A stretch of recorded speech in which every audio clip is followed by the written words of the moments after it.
And we are live with the Monday Morning Quarterback in 5, 4, 3. And welcome, folks, to another edition of the Monday Morning Quarterback here on the Michigan Insider on the Big 1050 WTKA, online at thebig1050.com. And you see the man who broke it out, the Bolshevik himself, the conquistador. I'm trying to come up with all kinds of different names to represent. The Prince of Zamunda is fine. The Prince of Zamunda. That's what we going with. That's what the people have named me back. Yeah. You know, that was 3 or 4 years ago. The Prince of Zamunda has returned. Yeah, Devin Gardner, DG, is with us, the Monday Morning Quarterback, to break it down. So he's not here to sow his royal oats? No. To be clear, everyone, I have my heat on. So I am sacrificing myself because I would be there, and it's that time where nice in here, DG. Where Sam is trying to freeze me out. That's right? nice. So I'm having to have my boy on. So I'll put it on for you guys, even though I'm at home right now. So my head is sweating profusely, by the way. So that's just to make that on the radio. You can't see me, but if you watch the show, the Princess Zamunda hat is back, and my head is sweating. By the way, before we get started here on the Monday Morning Quarterback, how did it go? The 3-man crew of Devin Gardner, Tim Brando, and Al Borges. How did the 3-man crew go? Oh man, old Borges was there with me. It was unfortunate, but I got him up in the booth, man, and let him come watch me work. And he's like, "Man, you guys have fun up here, huh?" I'm like, "Man, what do you expect, right?" And shut up and watch your mouth. I'm doing my job, okay? I'm working. You sit back there. You don't say a word, okay, Borges? But it was fun, man. They were honoring him from 1994, a team he had with Boise State. So that was pretty cool, man. It was all right. Yeah. So we got some fans of the hat. The Prince is back, they say. Prince is back, baby. Prince Hakeem is back. All right, folks. What is back is our friends at Grand Traverse Resort and Spa. They never left, as a matter of fact. They have been with us since the Monday Morning Quarterback with Devin Gardner started. They have been proud sponsors of the Monday Morning Quarterback segment. No truer north than Grand Traverse Resort and Spa. See that no truer north right there? Yeah. If you are looking to have a place, a vacation right here in the great state of Michigan, you look no further than our friends at Grand Traverse Resort and Spa. Because everything you could want to experience, from great places to eat, great wine destination. You're looking for golf. Still golf going on. Ira promised. He said golf in November. Golf in November is actually going on. Up at Grand Traverse Resort and Spa. 3 great golf courses. Go right now up at Grand Traverse Resort and Spa, of course. You have the casino. If you make it up there, Turtle Creek is right up the road. They have shuttles going right up the road.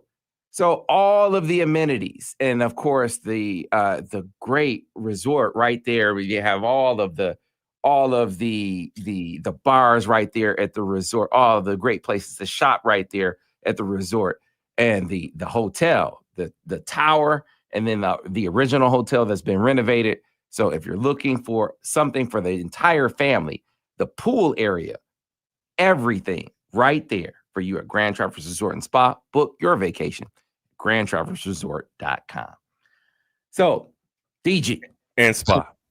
Yeah, okay, and the spa. I should. Seems like you forgot to reemphasize the spa. I should have went deeper into the spa. And then the wine and Caroline, and then the spa. Yeah, I should have went deeper into the spa, from the pedicures to the massages, all of that you get done at the spa. The amenities. Yes, the spa is second to none, for sure. So, at any rate, DG. At any rate. So this game, man, the defense was unbelievable. Gave the team a shot. So impressive. Impressive. They came out and they were lights out. I love to see. I don't know if this has already been like this, but Rob Moore was on the sideline imploring everybody and going crazy. I was really happy to see that. Like, hurt guys usually don't travel on the road, and I think he might have made a difference, man. I don't know if he's done it all year, but man, they played inspired football. It was really cool to see. Yeah, they gave them a chance, especially after that second touchdown, how they turned it around. People were expecting Michigan to get wiped out in this game, especially once they went down 17-3. Didn't happen. They completely shut them down after that. Gave up only 3 points after that. Held them to 20 points in the game. And but the offense, DG, just couldn't muster much. They did score a touchdown, but squandered 2 goal-to-goal situations. Couldn't block movement and never really could get the quarterback comfortable in this game. Yeah, I mean, but that first drive, I was like, "Here we go." I was like, right? I'm pretty sure everybody's looking like, "Wait a minute, we found something, right?" And we were wrong because it just didn't manifest like that throughout the entire game. And this is the thing that I was just thinking about before the show. I literally just thought this while we were before we came on. How when you're a backup quarterback or you're a third string quarterback, whoever you are, if you're not the guy, and this includes me, right? You always, you watch the film of the starter and he makes mistakes, obviously, right? And you sit and you watch, you're like, well, how did he not see that, right? Or you go, well, how did he miss that throw? Or things like that, just because you have a different view, right? You're not in the fire, it's not happening to you. Right. And everybody feels, I'm telling you, there's not a backup quarterback in the world that doesn't feel they should be the guy. Right. And so I think that all the quarterbacks that have played for Michigan this year are figuring that out. Right. Because I'm sure, JJ didn't make a ton of mistakes, but he made some at some points. I'm pretty sure like, man, how did he make that mistake? Right. How did he not see that or whatever? But then when you're in there, right, you find out it's a lot different, man. This isn't 7-on-7. This is not practice, right? You got to have a different kind of courage. And it's so hard, right? And I think Davis Warren is really figuring that out right now, right? It's hard to play quarterback at any level, in my opinion, but especially at this level at the University of Michigan. It is tough to consistently do it right. It's tough to consistently stand in there. It's tough to consistently have great footwork to make sure you can be successful, right? And Davis struggled with that throughout the game, all those different things, right? Standing in the fight, right? Making sure that his feet are in line, making sure that he has proper footwork to marry to different throws. And then you add on top of that he is under pressure from time to time, right? He's not always under pressure, right? There are some times where he creates the pressure for himself. He's backing out. He's kind of seeing ghosts, but he is under pressure sometimes, right? So you add seeing pressure with the ghosts, with bad footwork from time to time, and you have a recipe for not quite disaster because they stayed in the game, right? But you kind of see like there's enough talent out there, right? There's enough, right? Because Indiana's number 5 team for a reason, and you were right there, right? You were right there. So there's enough talent in the field, but you don't have enough talent to squander opportunities, right? And there are a lot of opportunities out there, whether it be throws or fumbling the football, different things like that were squandered by Michigan. And it sucks, but the quarterback gets the ball every play, and he gets the most opportunities to squander those opportunities. So it's a tough thing, but like I said, I think he's figuring out playing quarterback at this level is not easy. And anybody watching whose son might be a quarterback or maybe it's a kid that's supposed to be in class, but they love our show so much that they're like, you know what, I'm watching this. I don't care what the AirPods in. Playing quarterback's not easy. And so if you want to do it, if you want your child to do it, know that mentally, physically, it's the hardest thing to do. And there are going to be some peaks and valleys, but you got to make sure that you get closer to those peaks and try to keep them consistent and dip a little, but make sure you try to stay up there, and it's difficult to do. Yeah, so, I was like you watching that first series, like, yeah, early down passing. Early down passing. You wanted to see them start the game the way they started the second half, and they did that. Mm-hmm. Indiana, I thought they made an adjustment. Because typically you don't see teams twist as much. They did a lot. As they were right. They did a lot. They did it a lot. And it's like they did it perfectly every time almost. right? Every time. I remember, I think it might have been in the first drive or maybe second. I don't know. But Donovan gets a ball up the middle, and it's gonna be good. And a dude flashes right in front of him as he's, and I'm like, wait, and I rewatch it. I'm like, oh, that's a D lineman. He was a 3 technique. He jumped over in a twist and ended up right in the hole. So, and our offensive line just couldn't figure it out, right? They couldn't figure out where are they going to be, and it's a difficult thing, right? But when they're doing it a lot, you kind of want to get back. That's why you have the iPads now. It's great, right? All right, this is what they're doing. Let's try to figure this out, and they just never did. Yeah, so that feels like an adjustment where they get back there and they say, oh, man, these dudes can't handle movement. So we're going to do it. Yeah. And we're going to do it. And we're going to do it. We're going to keep doing it. And they were doing this so much. And now everything. Like, it's going to mess up the film for other teams because that's not really what they do all the time. You know what I mean? It's going to be like, man, they do a lot of twisting and stunting and stuff. Yeah, man, because now they're doing it all the time. And it's blowing up the run. And now it's bringing the pressure is just coming all the time, and it's just blowing Davis up. Yeah, because this was a dude who looked so comfortable in the pocket the week before, DG. Yeah. Now he's not stepping into anything in this game. Well, remember I talked about it last week. How long can you do it? All right. Yeah, it's all good to do it that first game, and it's like, or maybe a drive, but let's just give him a game. Oh yeah, stand in there, take those hits, make those throws, and it feels good. And then you got to go home, Sam. And then you got to try to sleep at night when your body is killing you. And you like, man, I can't even get comfortable. Then you got to wake up early in the morning and go to workout or treatment or school, right? So everybody's forgetting school is still a thing, right? So you got to sit in those little bitty desks uncomfortable. And now he's not a big guy, so I guess he's probably comfortable in those desks. But, you got to do all these different things. And it's just like you get to practice and you're feeling terrible. And then by the time the game comes, you're like, man, do I want to go through another week of feeling like that? Is that really what I want to do? Right. And so, yes, I'm sure he wants to do that. But subconsciously, deep down inside, not a whole lot of people want to do that. And so when you get out there, even though your mind and your heart is in it, right? And you're telling yourself, well, I'm going to stand in there. I'm going to do it. I'm going to do it. I'm okay with feeling like that. Your subconscious is saying, no, we are not. No, we're not. Get out of there. Stop standing there and move. It's a guy coming. He has a red jersey on. You don't want to get hit by him. Remember how you felt last week, right? So I think that's a lot of what it is. And, like I said, it doesn't help that the offensive line does allow leakage from time to time, but there are times when there isn't leakage and they're still backing out and falling back and different things like that, trying to absorb some of those hits. And I understand it. Is it excusable? No. All right, because I've been the guy. I've been there standing there getting hit in the mouth and keep getting hit in the mouth and can't walk and can't practice and can't do this and can't do that. Then coming out and strapping it on again and standing in there again with the offensive line that's just letting people run on through.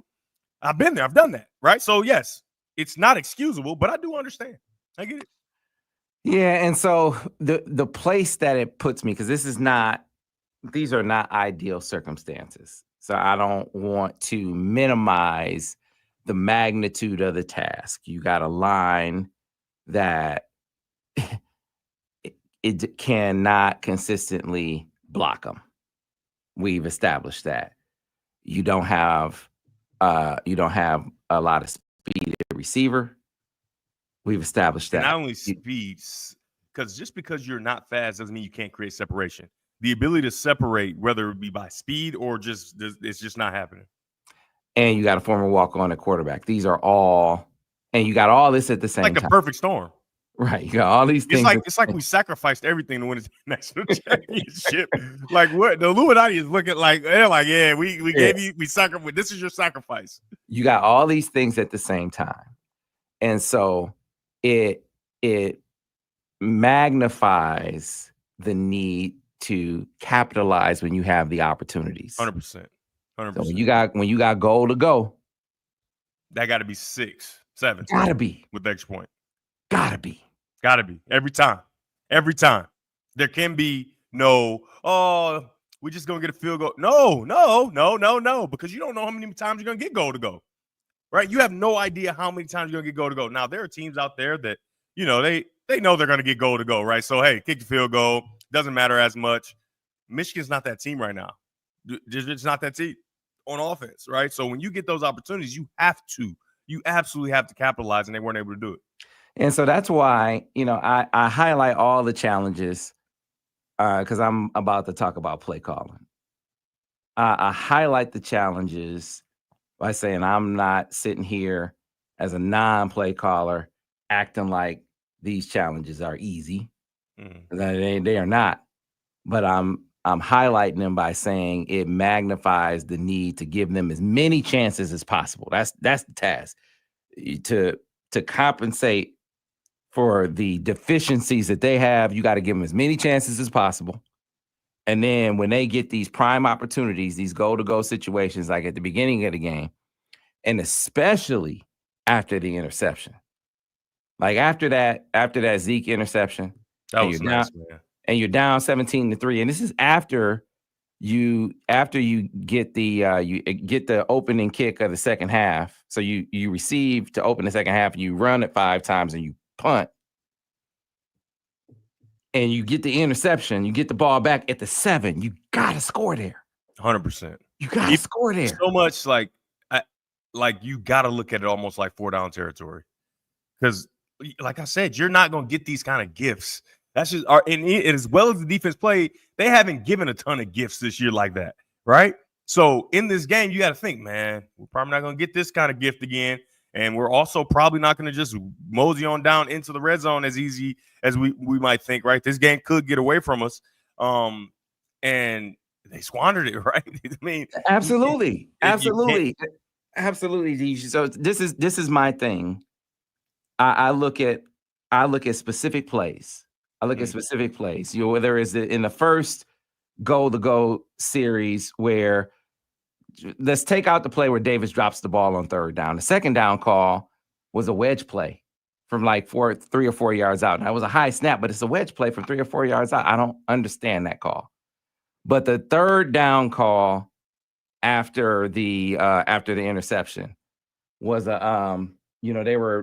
were trying to pin the end with O'Leary. And I'm not criticizing a run there. But the personnel, Sam, given when how I saw the play, I started to be a commentator because I'm like, man, what if I had the Michigan game and I was commentating? And these were the exact words I would have probably had to say. The structure is flawed. This isn't the players. The structure at the onset is flawed. There is no chance in hell that, I wouldn't probably say no chance in hell, but there is no chance for O'Leary to win this battle. It's over. This play was done before it started. I was very frustrated, very confused, and then I stopped watching so intentionally because it's like, why am I watching this so aggressively like this? I mean, I'm just gonna skip through and watch, the coach's copy anyway. So I just was like, you know what, just take a step back because that pissed me off. I didn't like that one bit. I didn't like that. I did not like having O'Leary at the point of attack, and I like O'Leary. All right, I like O'Leary as a guy to come in. He can be trusted. He reminds me of a Joe Reynolds, right? Remember Joe Reynolds from back in the day? I've thrown Joe Reynolds some key passes in games versus Notre Dame. I remember he had caught a big ball down the field against Central Michigan, Ohio State. However, O'Leary is not a tight end. O'Leary is not even a big receiver. There is no way that a play should be dependent on number 81 in blue or white in this case, because they're away, to make it work at the point of attack in the run game. Never. It should never be the case. And it was, and that's the look, they do it, they do that time to time. I'm just saying in a 3rd down situation, goal to go, I'm down 17-3. We ain't been blocking a soul. And I'm the guy that says no always and no never. Right? Because, you can't say always this or you can't say never that. He should never, in that situation, like you just described, 3rd down, you need to get points and not 3. You need to get in the end zone. And he can't be the guy. I'm sorry. And this is not a shot at him, right? He's not capable, right? I don't know what, 185, maybe 190. I don't know. He's a wide receiver for a reason, right? He can't win. He is in a position to lose. And I don't think it's fair. Yeah,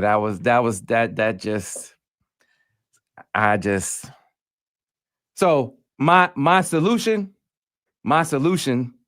was when I saw that, was like, let's rewind the tape. Jim used to have he used to have this collaborative play calling approach. I would either do that, or if I'm Sharon Moore, I'm taking the sticks. I'm doing one of those two things.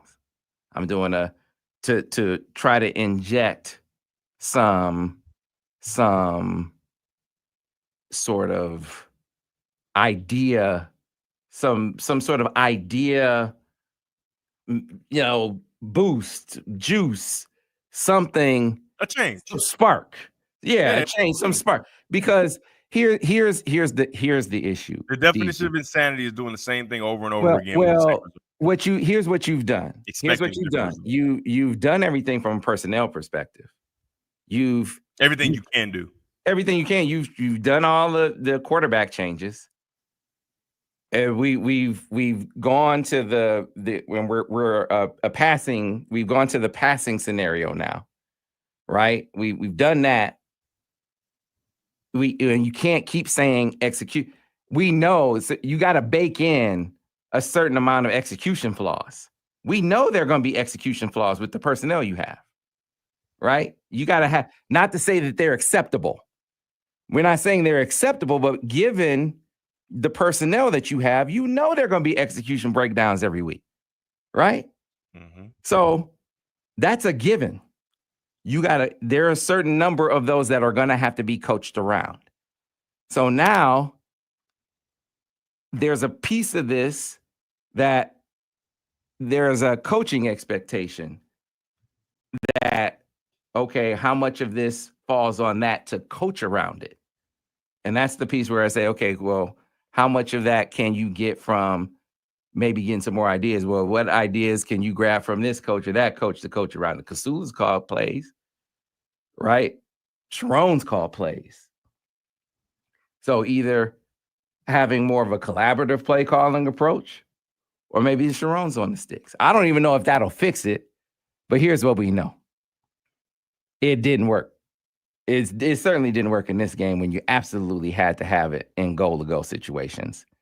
And they wound up squandering some opportunities. And you need a spark right now, DG, down the stretch, because, I mean, you need these practices. You need these 15 practices. People poo-poo them like they aren't important, and they are. They are important. I mean, you look at the growth that you've seen from these guys on defense, especially. I mean, it'd be good to see some more growth from them. And man, you'd like to be able to see if you have anything from none of these reserves offensively have been able to play at all. I mean, Michigan, they haven't been in position to play any reserves offensively. Mm-hmm.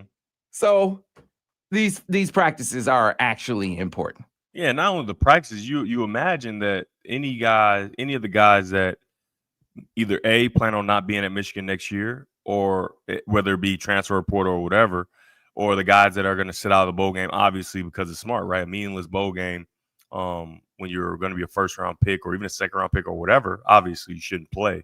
You should get ready to go play at the next level. That gives all these guys that, like you said, have not gotten a chance. Even going back to those games where you think you're going to get a lot of backups in, they're going to play. We were in a lot of dogfights, right? So you get those opportunities for those guys to, show what they can do, but get experience and reps. And as a coaching staff, you get a chance to see, what do we have? What do we have, right? And then those guys that practice, they'll get a chance to play, right? Because the reserves are going to have to with guys holding out. And you get to see, okay, now the live bullets. Right now it's not State Street. Now it's Main Street, even though Main Street will be wherever the game is. Now it's Main Street. We saw what they were in practice. What are they now? What are they on game day on a fairly big stage, and at least the biggest stage for them to this point? And you'll get a chance to see some. So now you can move and create a plan for the transfer portal, right? Move and create a plan for recruiting and different things like that. So I don't know who's saying that those 15 practices aren't important. That's goofy. Those 15 practices are so important.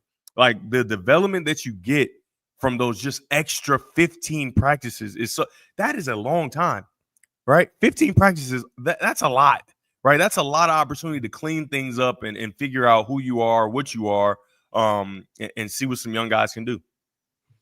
Yeah. We got to get to the driving force report because my question to you has more to do with mental coaching than X's and O's. You know me, I'm the mental coach guy. Yeah, and I really need you to get into the mental coaching piece of it, because that's the piece that I want to go to now, because we're going all the way back to the beginning. One of the reasons why I was so bullish on the whole when we were having this debate on which quarterback to go with, one of the reasons why I was so bullish about go with Alex was because of the offensive line. And feeling like there's no way this offensive line is going to be able to pass pro well enough for a guy who's learning how to play quarterback at this level. There's just no way it's going to hold up. They would be better off. For the record, I would love to have this offensive line, by the way, but go ahead. They would be better off with. I would take this 10 times over. I would take this offensive line. Yeah, between the two things, they aren't great at either, but between the two, they would be better asking them to run block with his running ability, with Alex's running ability. They'd be better off. They'd be better served with him and them being a running offense. It would be ugly.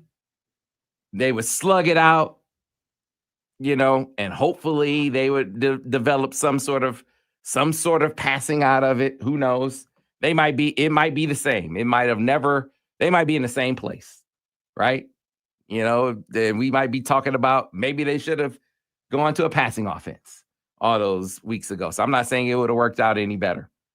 But that was my thought process was, man, they wouldn't be able to protect the soul if they go with the passing version, which is where we are now, DG, because you're going to be in this situation. You wouldn't be able to protect, and man, you're going to get your quarterback in a place where he's punch drunk. And DG, that's where we are now. Mm-hmm. You're in a situation now, and you look in that game, and your quarterback was punch drunk, and he's, even when the protection was there, he's throwing off his back foot. So now, do this in the break. Think about it in the break. Yeah. I need you to coach him back to, not only standing in the pocket, but stand in the pocket, and now we need you to step into your throws.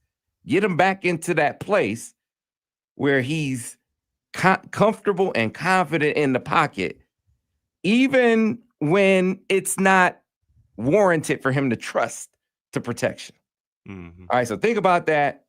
I need you to coach him when we come back in the Driving Force Report on the other side. Stay tuned for that here.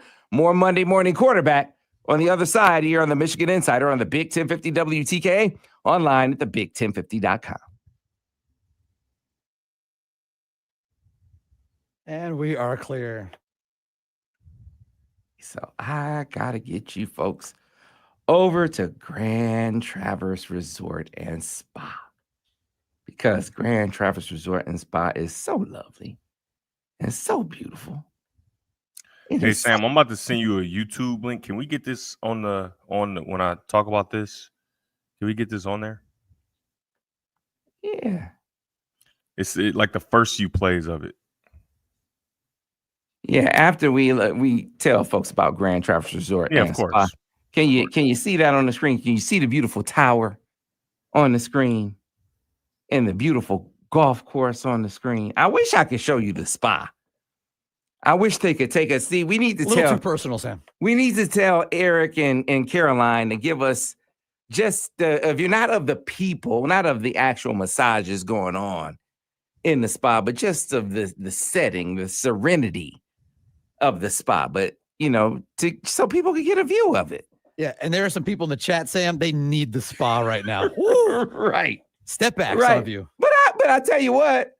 I mean, I think the serene scene and the serene setting of the golf course can do the people some good, right? The beautiful fall colors up there, Grand Traverse Resort and Spa. Telling you, it is a great place to be this time of year. And as you can see on the screen, the best price is right here. You can save if you take advantage of the great deals up at Grand Traverse Resort and Spa, grandtraverseresort.com. Be sure to book your vacation. Don't wait. It's a great place to whether you're getting up there around the Thanksgiving holiday. They have great deals around the Christmas holiday as well. New Year's, great deals going on around that time. And they need to do it quickly, Sam. They need to quickly do it because the deals aren't going to stay forever like that code, right? That code 2-strap, Sam, that code is not going to be around forever. You got to get to the website and book it. Now they actually have to come up with one. There is no code 2-straps, by the way, people. I have to keep saying. Are you sure, Sam? I feel like it might be a code. Because people are going to actually think there is one. There's a code. It just doesn't get you anything. Right. It's definitely a code. I can say that's all. Thank you, Ira. There's definitely a code. 2-strap Sam is definitely a code.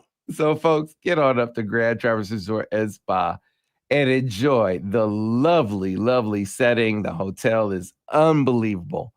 Enjoy your time with there. Something for the entire family, where there's the spa, the golf, the hotel is amazing. The shops in there, the casino right up the road. They run shuttles. Terrell Jackson, yes. The Drinks wine with 2-strap Sam code, yes. The wine up there is great. Get on up to Grand Traverse Resort and Spa, grandtraverseresort.com. Oh man! All right. Did you get the link, Sam? Yeah. So I don't have the link, but I have those photos ready. I texted you the link. It's a YouTube. It's just a YouTube. So try and get that roll to before, just so we can get a view of this is what you're dealing with sometimes, and you still got to be able to do the things you want to do as a quarterback.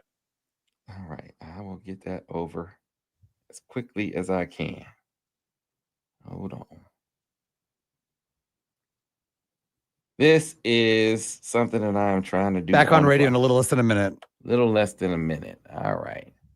Let's see if I can pull this off, DG. I think you can, Sam. All right. I think we're going to call you 2-strap can Sam. All right. So he wants this YouTube video this quick.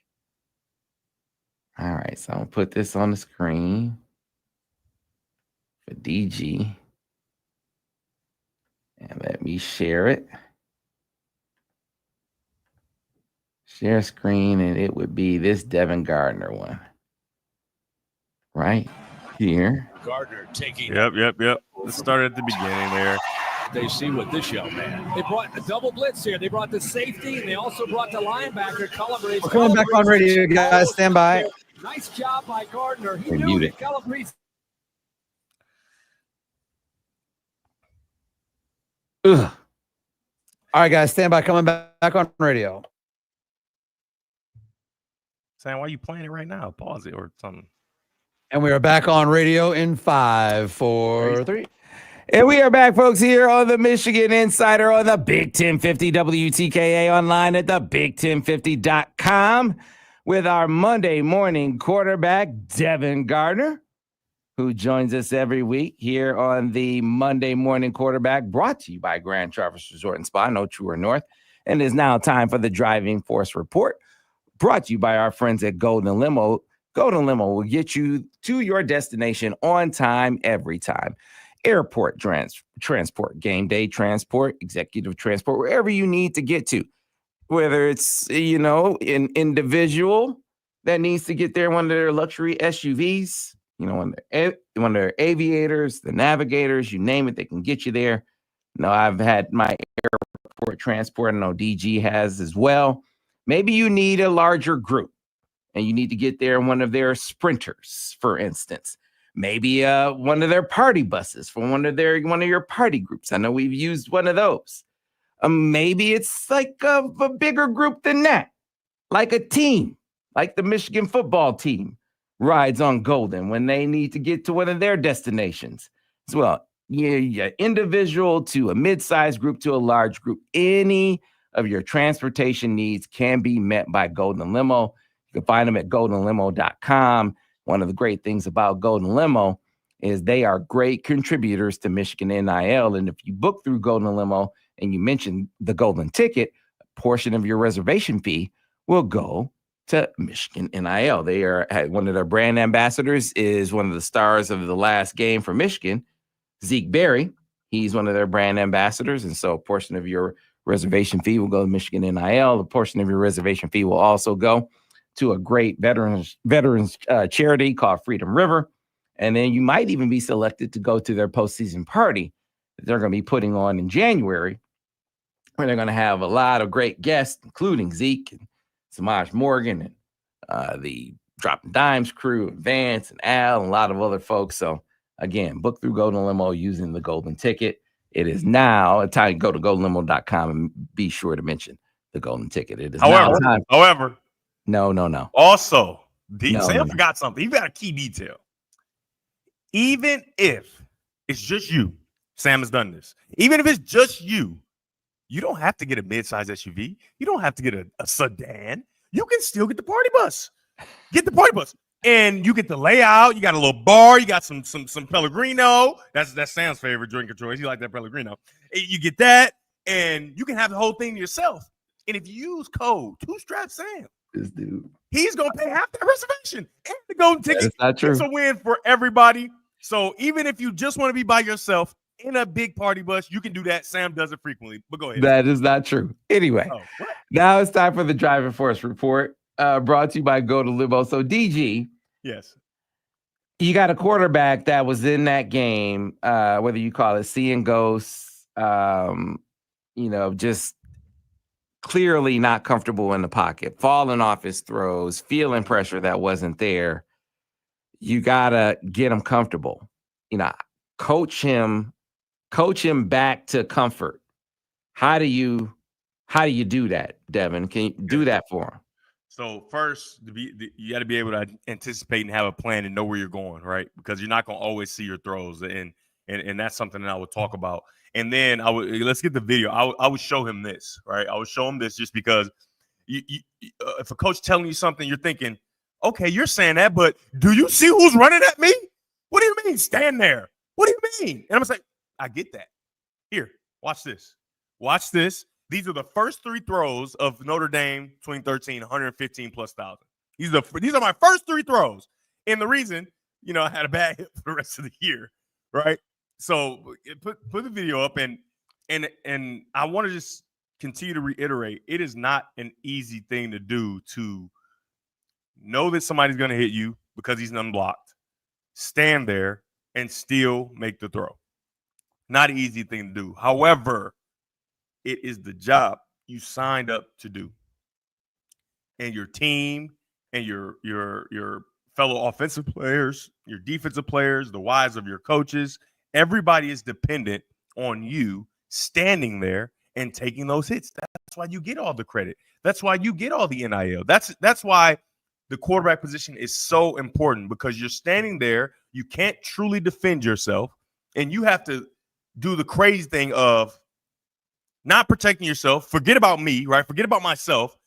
Do my job so perfectly so that everybody else can succeed while I lay on the ground and not really truly get a chance to see the product that I put out there, right?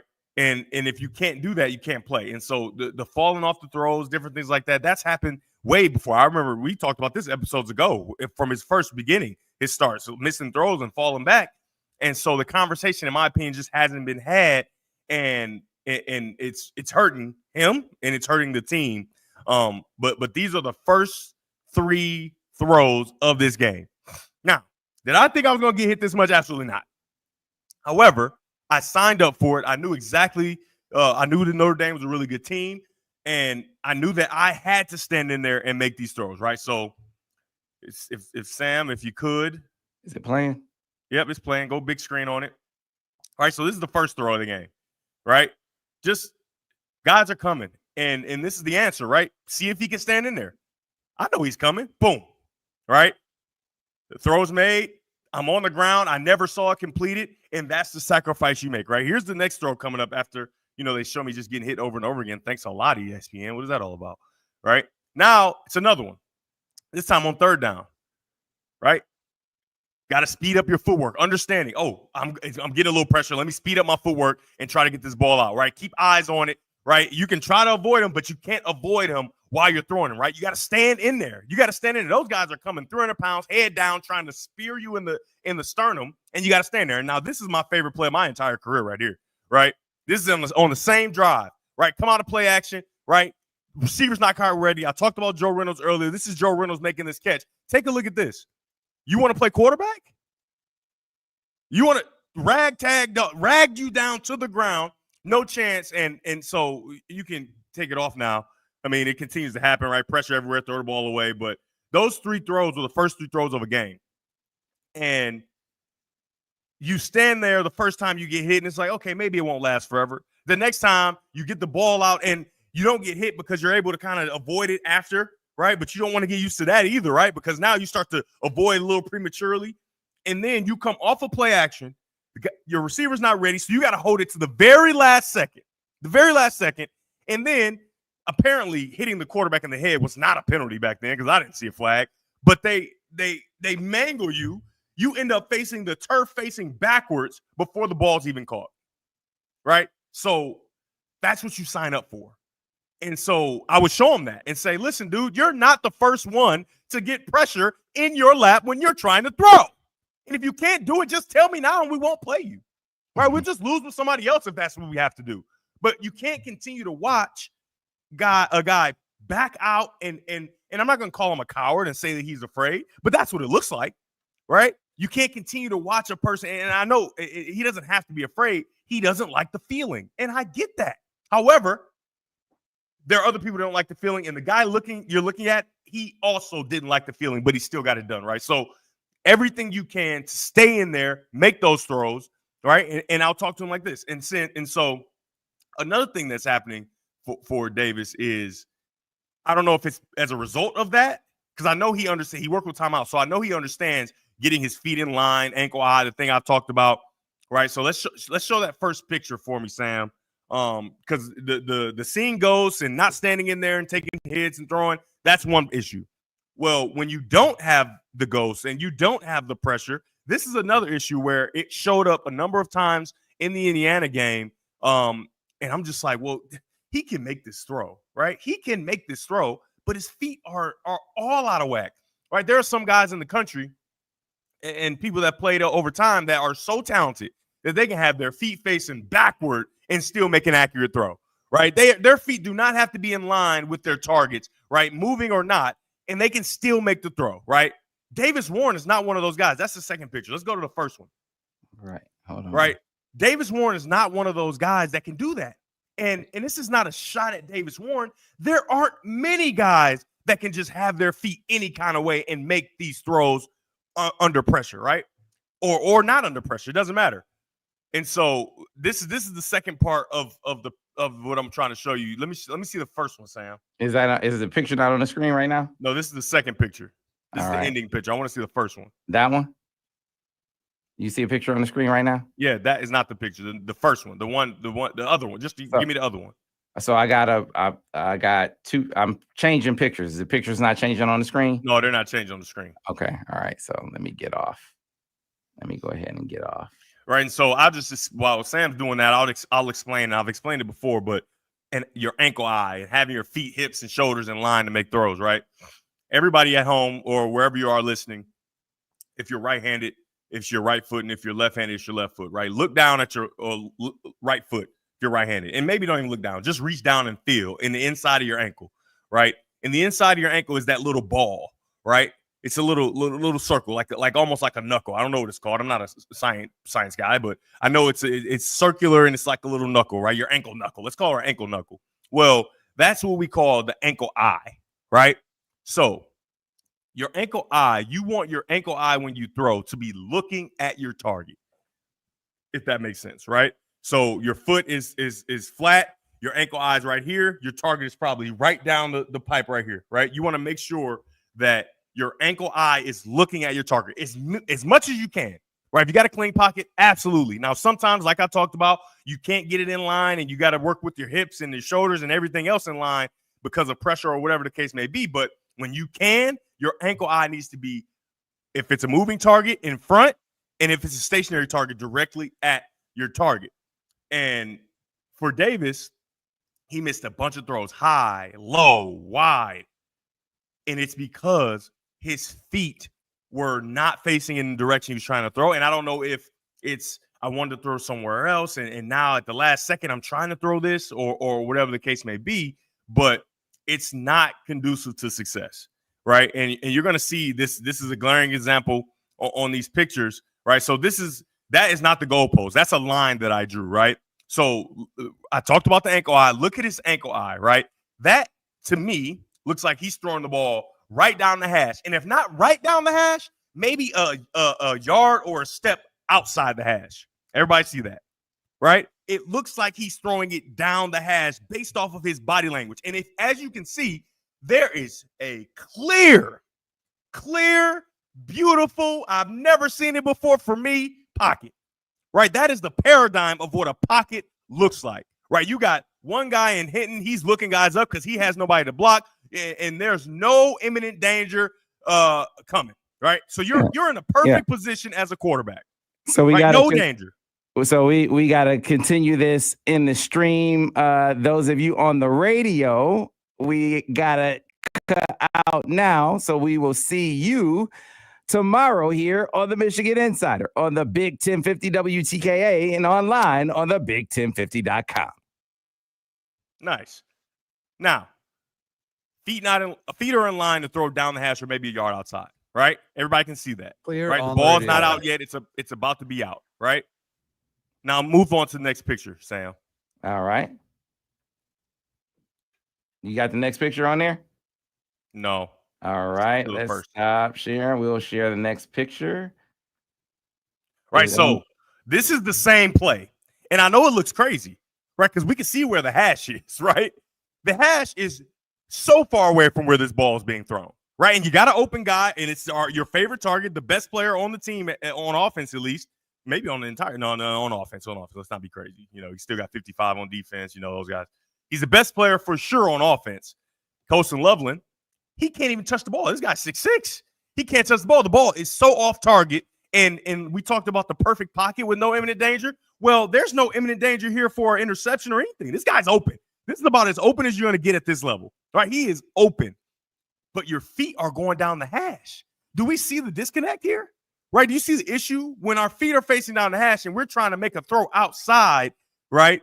Almost to the numbers, it becomes increasingly difficult to be accurate, especially if you're not that born gifted guy like some people are, but most of us are not, right? Most of us are not. So if you have it, and we talked about squandering opportunities, right? This is a part of it, not just getting in the red zone and scoring. This is an opportunity where, okay, no pressure, perfect pocket, guy open. We haven't seen that a whole bunch. Gotta hit it. You gotta hit it. And because of our footwork, we are so wide and high that there's no chance that Colson Loveland can catch this football, right? So, and that showed up a number of times throughout the game.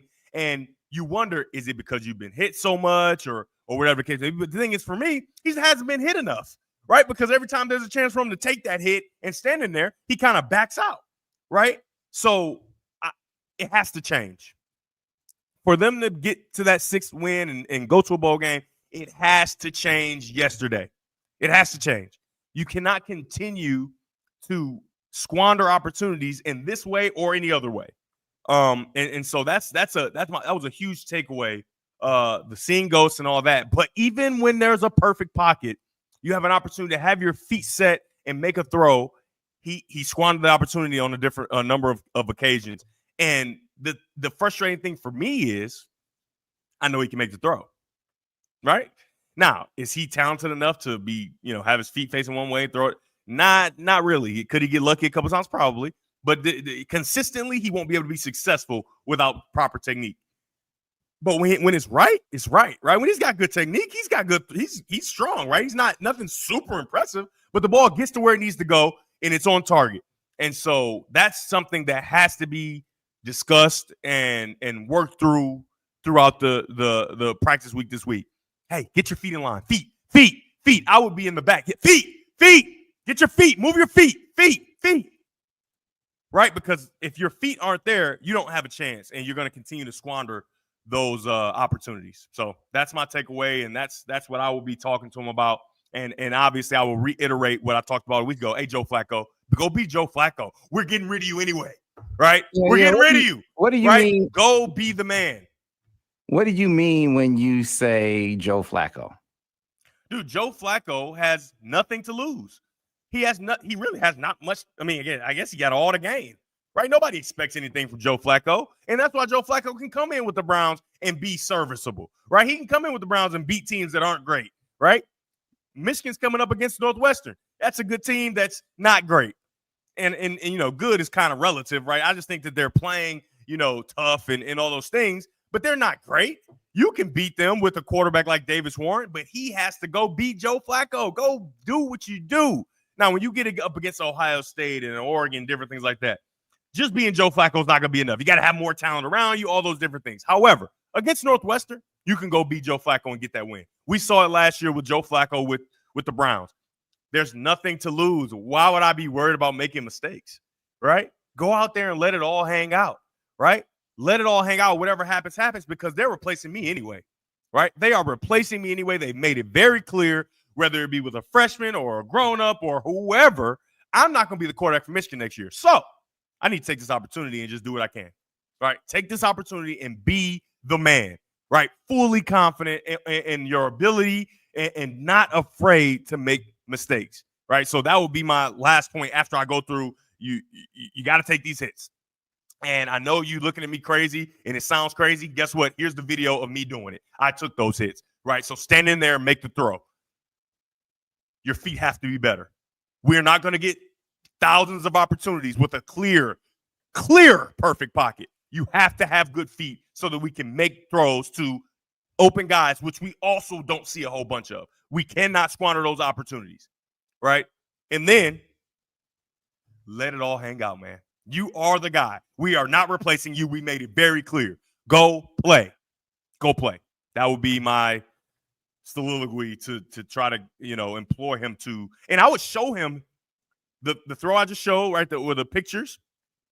Show that live video. Look at your feet. It's terrible. And you missed the throw. And then I would show him with his feet in line perfectly making the throw, right? So you're capable, but you got to do it right. There is no Patrick Mahomes, feet facing the other way, behind the back, still good throw. No, you don't have that skill. You don't have that talent.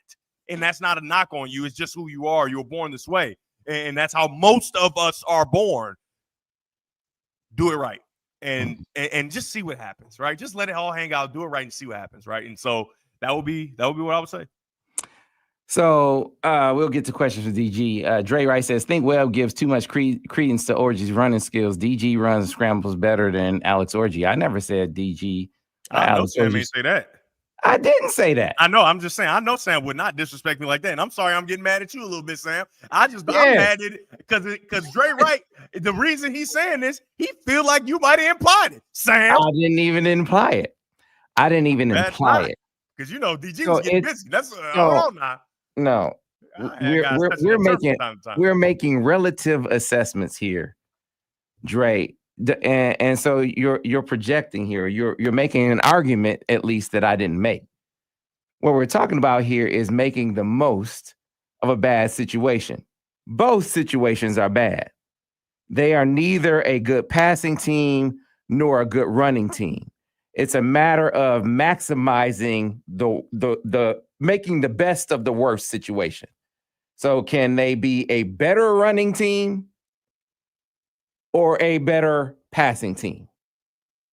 I would argue that they can be a better running team than they are a passing team. Does that make sense? That with this line, that they can be a better running team. This is, at least at the beginning of the season, this was my argument. That with this line, that they could be a better running team, than they could be a passing team with this line. That they could never protect well enough to be competent to win games.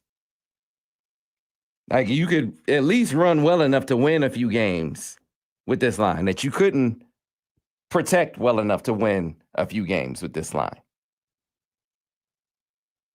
That was my thought process, that you would get some of your quarterback punch drunk. Hey, Sam, you need to be clearer next time, because if somebody else mistake you for saying that me and Alex Orgy, and I like Alex Orgy, but if they better, hey. And yeah. As a runner, and when I tell you his physical gifts are significantly better than mine, but listen here, as a runner. I've been running away from people since I lived in the projects. That's how I got mine, right? I didn't have no trainer to teach me how to run. I am terrified of getting hit by others, right? Yeah. So I played a lot of tag at freeze tag at home when I was a kid. So, that I am very good at running away. I still got some of that now. I ain't gonna lie to you. And it comes up when I'm driving, and sometimes I text and got to make sure you stay in the lane. Yeah, they have dabbled in each. Whatever you do, you're gonna have to commit to it, and drill the guys because hey, they had problems blocking movement in the run game too. Yeah, and that's so where it showed up the most for me. Yeah, so I mean, it's not like you could just go to that and that would automatically fix things, and they would have eventually had to give him some passes to keep teams honest. You couldn't just run it down teams' throats. You couldn't. I mean, the SC game was a start. Like they were going to have to let him throw it some to keep teams honest. You were going to have to expand that in order to continue to have it work and really grow it, but they didn't do that. I thought that had a better chance of working than this. But here we are, and now you got to try to figure this out. You got to try to figure out how to get your quarterback comfortable in a situation where, hey, the protection is not going to be trustworthy, but it's going to be there sometimes. And sometimes when it is, we just saw a perfect example of it. Yeah, it's going to be there sometimes, and man, you got to trust it. And I don't want people to think it's I think it's 50-50. I think from sometimes maybe a little bit more. He has a good pocket a lot of times, dude. And I'm just telling you, I'm looking like I would have gave my left leg for that. I'll take that. That. Or one free rusher. I could deal with one. We could get rid of one. One ain't nothing. We go one. Yeah. The issue for me happened to be 4 or 5 guys coming at the same time. It's just very difficult. He plays like he's taking some hits. Yeah, but he hasn't though. Yeah. That's why I'm so confused. He plays like he's taking a bunch of hits, and he's like, man, I got to make sure that I keep myself safe. And it's just like, no, from the beginning of the season, you've been backing out to make sure you don't get hit, right? So when are you going to take one for the team? Or is he like Julius on Remember the Time? What team? You want me to take that hit for you? Nah, we got our coordinator having O'Leary at the point of attack, and you want me to take that for you? This ain't a team. I'm going to bide my time, and I'm going to go play for Miami, Ohio. Nah, he's not like that. Bertier. He's not like that. He's not like that. Yeah, that's funny. I like that movie. It's one of my favorites. So they said what did they say? Pressure rate was 60% or something like that. I mean, I'll take that. Yeah. DG, take that. We saw the hits were getting through on you. If you got questions for DG, start getting them in the chat. If you have questions for DG, start getting it in the chat. Says Ashton Mayer said, how do we get here? How do we get to this type of attitude reflect leadership? We've been talking about this. I think 2 things from a talent perspective are very, very clear. I think these last 2 classes, so after JJ's class, which was JJ's class was 22? Was JJ's class 22? Oh, no, Will's class was 22, right? Will's class was 22. So after the 22 class, so 21 and 22 were the last like real good classes, right? That's when the convergence of 2 real big issues hit for Jim Harbaugh. You had that affected his last 2 recruiting classes. You had serious NFL dalliances, the most serious NFL dalliances for him, because NFL was always a factor, but it was the most serious of the last 2 cycles. But bigger than that was NIL. And Michigan wasn't playing the NIL game at all, where other schools were. And that was a major factor. I mean, you could see it on you could see it maybe even more tangibly on the basketball side of things, where Juwan was getting 5 stars, and then all of a sudden he wasn't, right? And so that's why he was like, oh, it's all NIL. It's all NIL. He was saying that because he's like, man, I was getting these 5-stars. I can't get one. That's why he was on the NIL kick so hard, because he couldn't get a soul all of a sudden. So with Michigan not playing the NIL, doing the NIL thing at all, and he's, flirting with and, listening to the NFL pretty seriously, those last two classes, you see the talent in the program, there's no middle. And I've been describing it, the 3-year run, the talent in the program being like a slope. It's like, if the lowest level talent in the program is the base of the slope, and then you go up gradually, the incline up to the top. At the top is you just go up gradually, and it's just talent all the way up to the top. But right now, the talent at the top is really good, and then you fall off a cliff. And so you talk to scouts, and they're like, man, after the top talent, you go down to once you go from that top level talent, the next rung of talent is like, middle of the road Big Ten. That's what scouts are. It's not me talking. I'm just giving you what the scouts are saying. And how does that happen? NFL, NIL. That's how that happens. And so what is this staff's role in how you get here? I think they misevaluated so after Jim leaves, and then they have a portal assessment to make. They went out and they made some valuable additions at the linebacker position. I think they addressed safety. They tried to address corner. But they should have grabbed somebody at quarterback. They misevaluated the quarterback room after Jim. He made the decision. They went after JJ too long. Forget what you think about whether JJ was even thinking about coming back. They thought they had a chance of getting JJ to come back all the way up to the Rose Bowl. Foolish them, right? But they thought they had a chance. And they didn't make a serious run at Dante. They should have, but they didn't. Right? That was the previous regime's call not to, but they didn't make a run at him. Now this regime decided to not go after anyone in the portal. So that was a misevaluation of what they had in the room, because you can, to me, at that point, you can go after someone in the portal and just grab someone, DG, and say, hey, anyone in the portal coming into this room is better than no one. Anyone adding competition to this room is better than no one. Or you can poach. Yeah.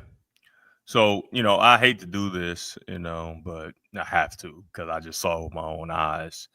You're talking about a lot of quarterbacks in the portal and things like that. And last week I had Boise State versus Nevada. And, the quarterback from Nevada, watching film all week, I'm like, man, this guy's really impressive, man. Big arm. I saw him throw. They were playing Minnesota, right? And he's on the left hash, and he throws a hole shot to the field. And completes it, like, convincingly, right? Safety corner can't get there. He gets the ball in there in enough time. And I'm just like, wait a minute. Right? Let's take a closer look. And it's really crazy, because it's like the exact opposite of what we've talked about with Davis Warren, right? First of all, he's the 5th leading rusher in the country as a quarterback, right? Of quarterbacks, right? He's a great dynamic runner as a quarterback. And so you always think, well, maybe it's just they're running, Q power and all that. Well, no, right? He's a really good passer, right? And so during this game, and everybody saw the score of Boise State, Nevada team that's record is terrible, right? And a Boise State team that took Oregon to the brink. And everybody's looking like, what the heck is going on in Boise? Number 2 in white is what was going on. I mean, when I tell you this kid he's a kid, he's not a kid, he's growing up, he's a young man. This guy was standing there taking hit after hit after hit and making throw after throw and play after play with his legs, right? Running when he needed to, not running, making great decisions. And it was so impressive to watch. And he's a redshirt junior. So, and, I know Nevada wouldn't, they want him, of course, but His name's Brendan Lewis, and I was so impressed with his ability. Outmatched, I might add. All right, he's outmatched. Boise State's got a great roster, and their defensive ends are really, really good. Right, 16 tackles behind the line of scrimmage for each of them individually, so 32 combined. And he continued to just stay there and make throws and perfect, beautiful throws. I challenge everybody in this chat, go watch that game and go watch this quarterback play. And his team failed him a bunch of times, right? Fumbling the ball on the goal line and dropping wide open passes down the middle of the field and different things like that. But with all that, he never complained. He never blamed anyone. He just continued to roll out there, take the hits, and make the plays. And that's what we want. Right, that's what fans want. That's what you want to see. And so they got this bad record. But if their fans are having a show like this, or they're really truly watching, they're probably thinking, man, it ain't him. It is not him. He is not the issue, right? And so I don't know if Michigan were to take a run at him or whatever, but he was so impressive this past weekend. And I'm looking at it, and I'm just thinking, man, if he played for Michigan, we got a chance. If he played for Michigan, we got a chance, right? And I see it all the time with different quarterbacks because, obviously I went to Michigan, but yeah, it's Brendan Lewis, very impressive as you kind of look at who do you get in the transfer portal to make sure you appease a run at Bryce Underwood and all the things that encompass that. This is a guy that doesn't have much time left, but can really be a stability piece for a roster with his arm strength and ability to run the football. Yeah, man. And then they didn't. So they didn't go grab a guy in the portal. They didn't want to affect the room once they got the job. And then they didn't they didn't poach, which I would have tried to do. And then they didn't go grab a tackle out of the portal, which they needed to do, clearly. Hey Sam, we got a super chat and I might entertain it. Lee Brandon, I might entertain that. I might entertain that, man. I'm just saying. Yeah, new hat, it sounds very tempting. Yeah, a little NIL. So, let's get these up. Elisha Bowman said, good morning, guys. Hey, Sam. Kirk was wondering if there's a full-time open position on Steady Dropping Dimes. All right. He had another one said, 2 straps. Kay Howling says, Orgy should have stayed at quarterback. We traded 200 yards rushing a game for 167 yards passing per game. Could have built a real play action passing game. Shaking my head. That's what you were saying. Look at Sam. Sam love when he get pat on the back. Hey man, no, that's a super chat. That's the reason I put it. I know, but I'm saying you do like it. You like that super chat a little bit more than the other ones. You like, yeah, that's what Sam was saying. All right, another super chat from Lee Bannon said, let's get NIL for DG to become a QB coach recruiter for the Maize and Blue. We can even throw in a few more bucks so he can get another hat. That's right. Actually, to be clear, I have 3 of these. I got one with silk lining in it to make sure I protect my hair when I grow it out and all that. So let's be clear. I have a plethora of them, but you can never have too many, right? Come on, man. Get the NIL rolling so we can give me a hat, man. All right. If you have questions for DG. Hey, Corey G. Put Corey G. He said, we need somebody. He said, we need somebody. Whoever. Don't matter. Corey G is sick of it. We need somebody. Anybody. He 2 comments under Lee Brandon. Somebody. He said, get him in here, huh? To do it better. We can come closer than close. Yeah. He said, just get somebody original we never would be. He said, Mike Spencer said, did they ever let No, we've already passed that. No, they didn't. It's over. That ship is sailed. 2 games left. It's over. Okay. It's over. They never gave him a chance. I'm sure. I mean, he seems like the guy that's going to just stick around and keep letting him treat him like this. So he'll just be at the school and just continue to. Maybe he'll play tight end. I don't know. Remember I talked about I would have been in the transfer portal weeks ago, and I'm the guy that sticks around.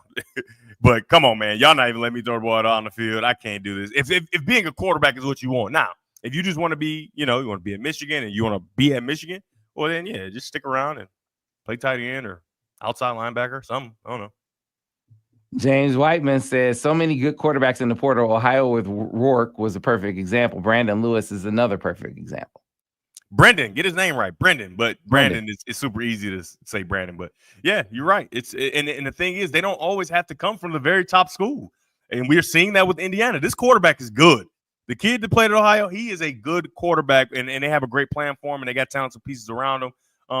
So it doesn't have to be Miller Moss from USC, right? No, you got to do your homework. And there are people out there that can help you do your homework, right? Exhibit A, right? But, it is what it is. But you got to do your homework and find these guys. Indiana did their homework, and it was easier for them because they have a coach who I don't know if any top guy around the country believed in, firstly. And secondly, he's a guy that was at a lower level, right? And he can see, there are guys that can really play at that level. They just haven't gotten the opportunity, right? So if you do your homework, you can find guys that can be adequate placeholders and adequate quarterbacks for your system. Perfect example, Indiana. We need somebody. Yeah. Somebody. Yeah. So Steve Sherrick wants to know, DG or Sam, can you explain to me why the coaches won't let Warren run and Orgy throw, at least to keep defenses honest? Sam, you the one with inside trader information. Why? Why they tell you they ain't doing it? I have nothing for you. You the one with the inside trader information, man. Come on, man. Tell us. I know you know. Tell us. Tell us, baby. I have nothing for you. I have nothing. Hey, you sound like Whitney Houston. I have nothing. Nothing. Nothing. I have nothing. I have nothing for you. I mean, I said before, I just think that, I have nothing. I have nothing. I you think and Corey G have been hanging out together. We need somebody. I think that you have to, in these last couple of weeks, you think you got to consider broadening the play call umbrella, and then maybe that will open that up some. Maybe that will open it up some. I have nothing. So I have nothing. Sam, you funny. So I don't know, man. I don't know. All right. Another super chat. DG, love your analysis. I'm a big fan. Question.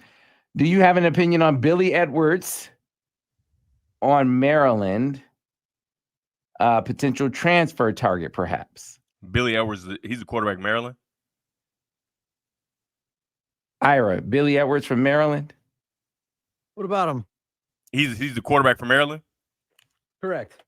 Yeah, I haven't watched Maryland because I'm not going to have a Maryland game. I haven't watched much of Maryland's offense to see. I know he at one point was leading the conference in passing, but stats, you can't just go off of stats. So I haven't watched him in particular enough to say, oh yeah, this is the guy, right? This is the guy that we should go after. So I can't with a clear heart and mind say, yeah, man, Billy Edwards, let's do it, right? Because they aren't playing well, right?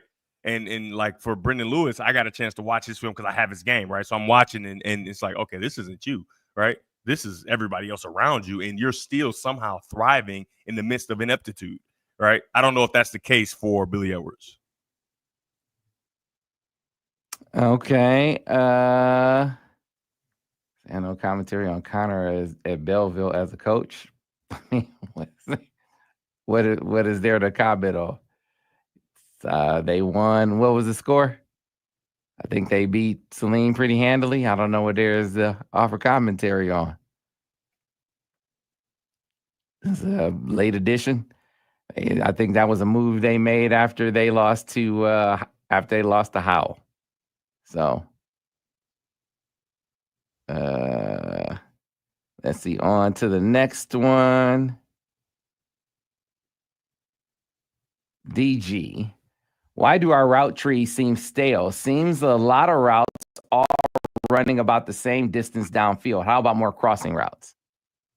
Crossing routes are the staple of this offense, right? The play we kind of highlight was a crossing route, right? Guys coming from across the field. They run that a lot. It's just like we talked about, a perfect storm, right? Not always protecting well. Even when we do protect well, bad footwork. Well, protected fairly well, just a little bit of pressure, not standing in the fight. Not a whole bunch of separation every single time. There is some separation at times, especially with Colston Loveland. So, like I said, it's the perfect story. And another guy that I'm very impressed by that I really like, and I think that he has a real future, is Ronnie Bell's little brother. I like him. Not a burner, not a guy that's going to be down the field, wide open, all these different things. However, he got a lot of that Ronnie Bell in him where he just makes the play, right? He knows where to be. And I think a big part of that is because he's the quarterback, right?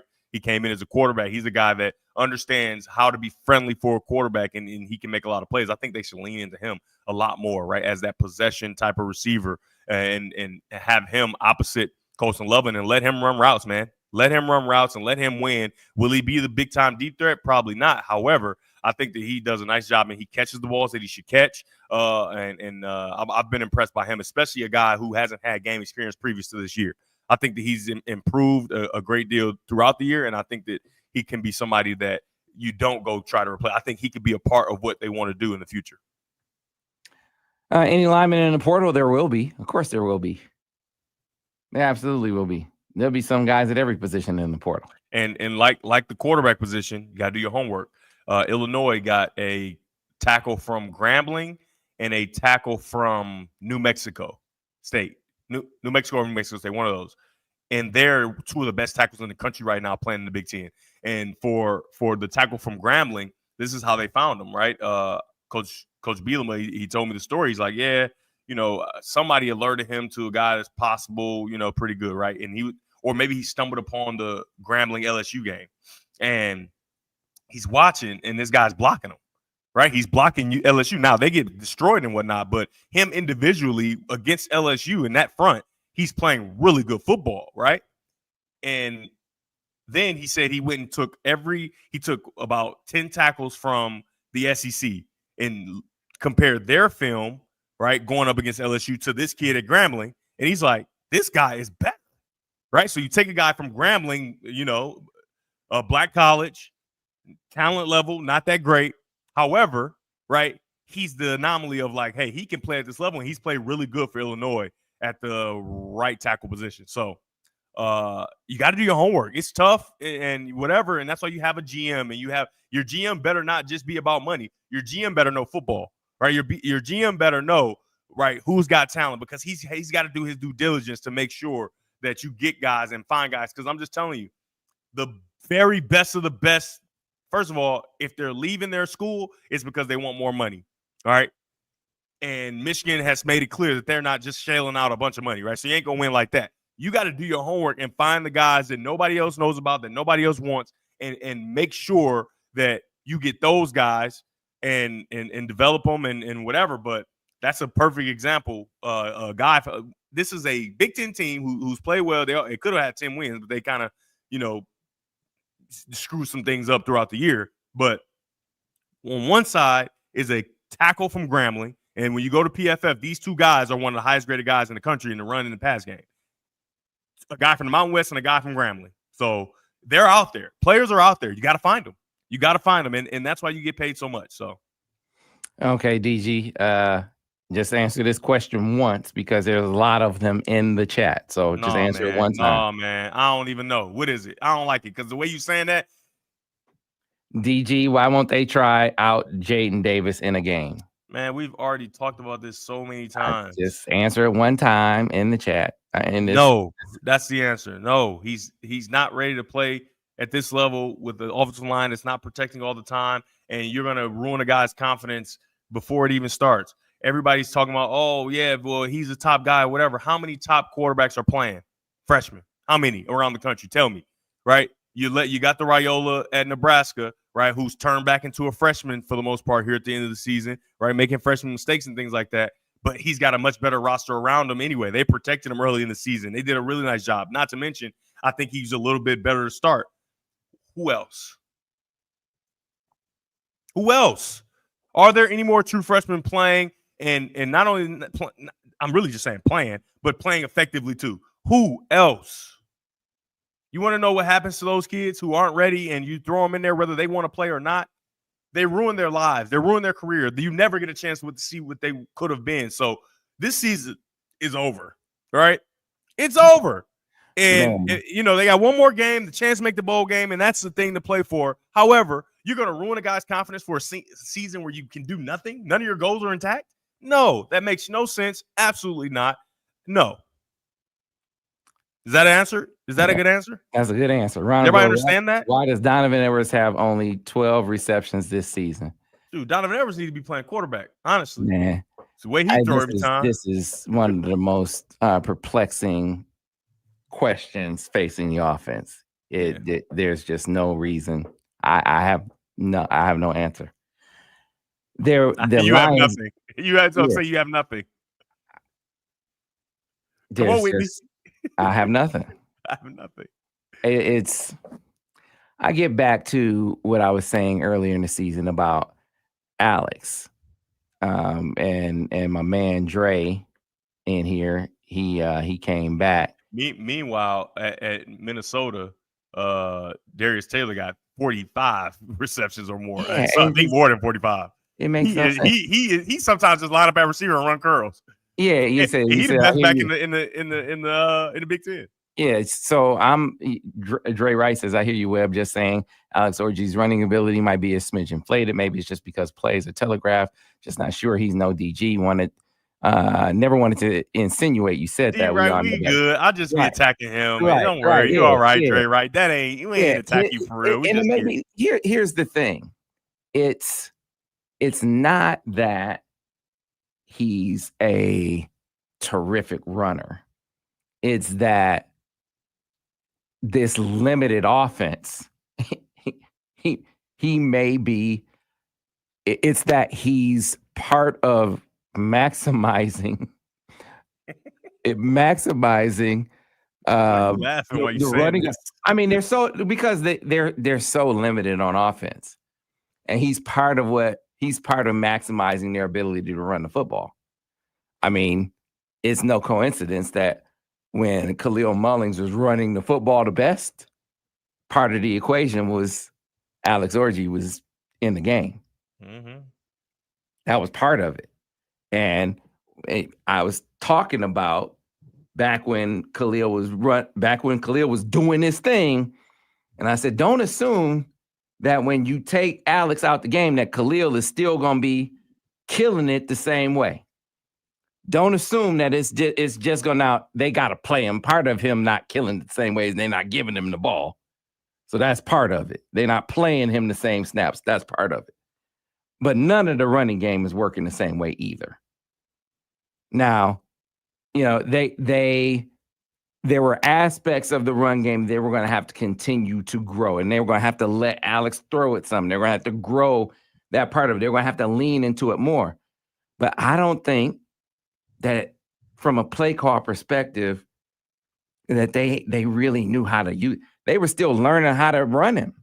They were still learning how to use him. They took him three games to really figure out a run menu for him before they could even get to learning how to throw passes start grow him as a passer.